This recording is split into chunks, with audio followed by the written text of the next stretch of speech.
I've lived in northern Monmouth County in New Jersey my entire life. I've been a fiction writer, actor, playwright, blogger, gourmet chef, home renovator, event planner, landscape architect, and decorator. Now, I'm married to a professional drummer who is also an award-winning photographer, so the arts have always been really important to me. There are so many people in this part of New Jersey that are involved in the arts, and I am planning to talk to all of them. Well, maybe not all of them, but a lot of them. And I'm inviting you to listen in. I'm Lucille Sapio, talking arts and culture, and this is Hazlitt Coffee Talk. Virtually everyone that I've interviewed on this podcast has been someone that I've known. Cody McCorry, who I am speaking with today, is no exception. I've known him literally his entire life. And I've seen him grow from a kid mildly interested in music to someone who has made it his life. He is a musician and a composer. He's a bassist primarily, but he does have the distinction of playing the handsaw, an instrument that you've probably never heard played in public. Cody is interesting not just because of the unique instrument that he occasionally plays, but also because, in my mind, he's sort of a Renaissance man because he doesn't limit himself in the types or the genres of music he plays. Cody, let's start talking about Frank Zappa. Oh, okay. Because obviously he's one of your inspirations. He is. He was a very talented musician and arranger and jumped successfully from rock to jazz to classical, released more than 50 albums, and some of his work was even performed by the London Symphony Orchestra. So he was able to attract some of the world's best musicians. What specifically drew you to him? Probably just that. His reckless genre bending, his unique style of composition, which does not really relate to any specific academic study. It's very unusual and very much just him because he wasn't trained classically or anything like that. He just did independent study. And just like you're saying, he gathered so many amazing musicians that went on to do other things, like Adrian Blue, who was his guitar player, who went to play with Bowie and Talking Heads and all these other great bands. But I wonder if the misogyny and the homophobia of his lyrics bothers you. Yeah. How do you defend titles like Keep It Greasy or Titties and Beer? Oh, there's worse ones than that. Yeah. Man, Bobby Brown Goes Down is a really brutal song lyrically. And I think at the end of the day, when you get to know Frank and you look into his politics, you realize that that's not his message. His message is satire and absurdity. Nowadays, I don't think any of that music would fly. Absolutely not. And maybe did he take advantage of people's willingness to listen to misogynistic lyrics? Probably, and that's probably immoral. But it was, at the end of the day, satire. He wasn't promoting misogyny. Maybe at some level with the groupie culture, he was living it. But yeah, it's a really hard question, and I don't have an excuse for it. I'm not going to try to defend the guy, other than I will say that it was satire and humor for the most part. Let me ask you, I've been interviewing people that I know, and of course I've known you for a long time, but you fall into a different category because you're a lot younger. Tell us how old you are. 28. 28, Yeah. wow. So let's talk about the slow death of live music. Because even before COVID, there were so many fewer venues for live groups to play in. When you did gig prior to this lockdown, were you doing original music? I was. That was obviously not where the money was until I had joined a band from farther north called Thank You Scientist, and they are doing very well with their original music and touring, and I'm lucky to be in that band.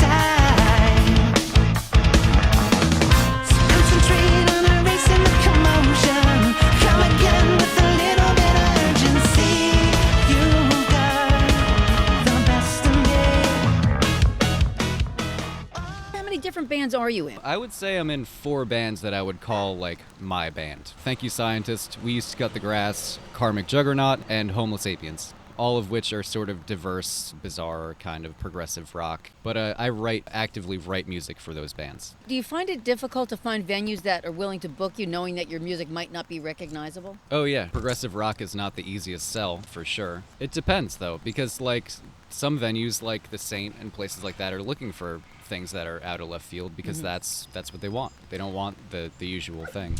You started a long time ago as a drummer, and then you eventually became a bassist. You might be the only person on earth who even knows that. Yeah, Gary Dates taught me how to hold a pair of drumsticks, and that might be maybe my earliest like musical memory. But you play other instruments, most interestingly, the saw. Yeah, I do play the handsaw. Did you see someone else or hear someone else playing the saw and then decided you wanted to try it, or did you just come up with this? I did. I saw it in a movie called Delicatessen, which is a French horror movie, which is really good. And then the next day I went to the hardware store, and I was like, why not me?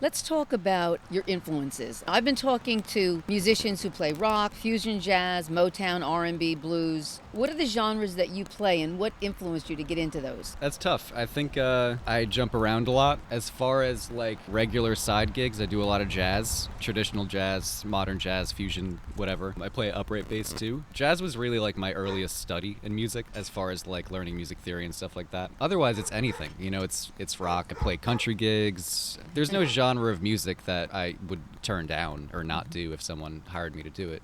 Let's talk about touring, which is what practically every musician says they want to do. The travel element is great. A lot of people think touring is like a vacation or something like that. It's really not. It's hard work. And like seeing the country is strange because like you end up seeing how homogenous the country is in one aspect where like when we're in the bandwagon, which is like a small tour bus, we'll stay at Walmart like every night. So like you've crossed the country, you're in a completely different place, but you wake up seeing the same thing every day, which is some variation on a Walmart parking lot, which only changes so much. And then obviously the political landscape changes a lot. That's really where you realize how different the country is from one place to another. You've been a part of the fusion jazz group Ice Nine, which is an instrumental band that my husband Gary formed with Tim Boyce. Right. Now, they're old enough to be your father. It's true. Tell me a little bit about the experience of playing with men who are so much older than you and so much more experienced. Do you find it intimidating, or do you find it more of a learning experience? It's really no different. I don't think I feel any differently about it than playing with people my own age. I mean, it's definitely a learning experience as far as like hearing stories and learning different jazz theory things that maybe I wasn't aware of. But mostly it's just like playing with people my own age. It's almost like age doesn't factor into it at all. Yeah. So virtually every musician wants to make a living at their craft. And the fact that you've been able to tour makes you kind of a role model, because a lot of musicians never get that opportunity. Is your musical career giving you a living wage? Can you live on the money that you make as a musician? I will say up until this year, it was, and it was getting better and better every year with Thank You Scientist. That band's definitely on the way up. We've done like 10 national tours, I think, at this point. And on the road, with merch sales and everything, we're doing pretty well. But obviously the pandemic has pretty much grinded all that to a halt. So we're all concerned about what's coming next. But if we can get back to work, then I think things will be fine. Even after coronavirus, musicians really can't sell their music anymore, since people now think that they should get music for free. Right. And that's what they expect. How can a musician make money other than by gigging? I think it's probably more complicated now than it used to be. There's definitely no money in album sales unless like you have a really dedicated fan base that wants to buy your physical records directly from you, and you don't have a bad record deal or something like that. It's kind of a minefield, honestly. It's very probable that you'll run into a bad record deal where even if you do sell lots of physical records, you're not going to get a good percentage of it or something like that. Yeah. But also the desire for physical records is almost gone in a lot of ways. So what is your experience dealing with a record label? Very poor. I don't think they're necessary at all anymore. I think with the tools that we have between easy digital distribution and recording yourself and stuff like that business model of needing the label to like fund your recording session and do all your PR or whatever they want to do or whatever the deal is, I think that's just outdated. Yeah. Do you think that your approach to music now as a career is different than it was in earlier generations? So, like, for example, nobody in the 1980s had social media to promote themselves. Right. And the labels controlled the industry. Right. In some ways it's better, in some ways it's a lot more pressure. At some level, it's cool because you have so much control and all these tools at your disposal, and that's awesome. On the other hand, it's like you're expected to do everything. You're your own promoter, you're recording yourself, you're booking the shows, you're doing everything. And then like by the time you handled all that stuff, it's like there's no time left to write and rehearse music, which is really all you want to do in the first place. So at that level, like having some kind of management or people to help you out with that probably makes sense. But if if you have the hustle and you can do all that stuff, then that's when you're really in the best position to make money. So if you weren't a musician, if you couldn't be a musician, what could you see yourself doing? Now, that's a good question. If I wasn't a musician, I'd probably do some kind of public service, something that just helps people, I would think. Or maybe like animals, I don't know. That's like a really bland response. So you can tell I haven't put a whole lot of thought into that. Yeah, well, you're focused on what you're doing right now. Yeah, I guess so. A lot of musicians get so much pushback from their parents or their partners because it is hard to make a living as any kind of an artist, especially a musician. But you come from a family that is really supportive of the arts. Your father's a musician, your mother is an artist, your sister is an actor/producer. So both you and your sister are now currently pursuing careers in the arts. Right, and Diana's doing mostly writing now, and she is selling a lot of things, and she's doing it really well. I'm lucky to have grown up in a family that supports that. Does the fact that Diana took that route first as an actor and now writer, producer, did that have an impact on you? I don't know. I think we kind of both decided to get into what we were going to get into at the same time. Yeah, as far as her going off to school to study acting, I didn't want to go to college at all. I kind of had to be pushed to go into music school, and then I dropped out anyway because it didn't seem necessary or worthwhile. And a lot of these things that you would learn in school, you can just learn through independent study, kind of like the way Frank Zappa did. Learning about his story and the way he put his band together made me just want to do that. Does the support of your parents make you different from most of your contemporaries? I don't think so. Most of the kids my age, I don't know why I call them kids now that we're in our late 20s, but their parents are supportive for the most part. And I will say that, like, we're making a living wage, but a lot of us do still live at home.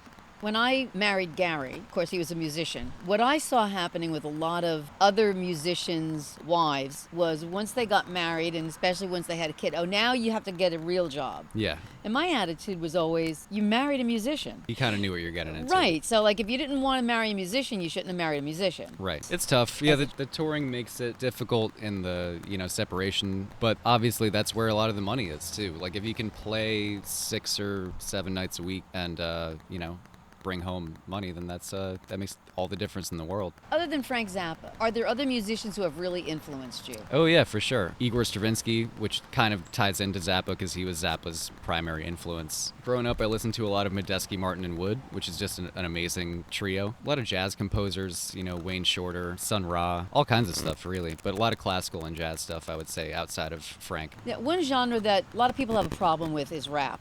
Have you ever been a rap fan? Yeah, no, I am, for sure. It's not my primary genre that I listen to, but there's a lot of amazing rap artists. Like, I think, obviously, Kendrick Lamar is, like, at the forefront of it right now. But there's a lot of great stuff out there. It's a little confusing to me that so many people have a problem with it, honestly. Well, I know some people have said that they feel that it's not really, there's no melody, right. So it's really just rhythmic poetry. Right, but a lot of those people aren't musicologists. So, like, who's to say what makes music? If it makes you feel something and it involves sound, then I think that's probably enough. Now, I interviewed another bass player. I usually don't like to ask the same questions, but I'm going to ask you the same thing that I asked him. Drummers and bass players will tell you that that's the backbone of any band, the rhythm section. What's your feel on that? It's definitely true. I mean, I think even through music history, like, back in the medieval and Baroque times, all music was off of the bass line. The bass line was like the only written part. They would just double that. It was called basso continuo, and you would just play that, and that was the only written part. Everything else could be improvised. Even the melody could be improvised a lot of the times. So that's always been the fundamental thing. And as far as rap music today, like, that's all about drums and bass. That's like 90% of the composition is your bass line and the whatever drum thing is happening. Now, I don't have any education in music theory. Would having some knowledge on that help me or give me a deeper understanding of what I'm listening to? I don't think the mathematical element of music theory would be useful unless you're trying to actually put something together musically. But music history, you can study without any knowledge of music theory. And the way music has evolved, you can definitely look at that. And that's, like, super interesting. I've always wanted to play the violin, so I bought one a couple of years ago. And I was trying to teach myself using YouTube videos, but first of all, every time I would have to tune it. Yeah, tuning a violin's not easy. Oh, no. Teaching myself was not going to be that easy. It's tough. I don't know if that's an instrument you can really teach yourself. I think you need an instructor because it's so much like posturing and like technique. Do you play the violin? I play upright bass, which you can play arco, which is the biggest member of the violin family. Yeah. I play a member of the violin family, but I don't play violin. I play a member, but I think I killed it.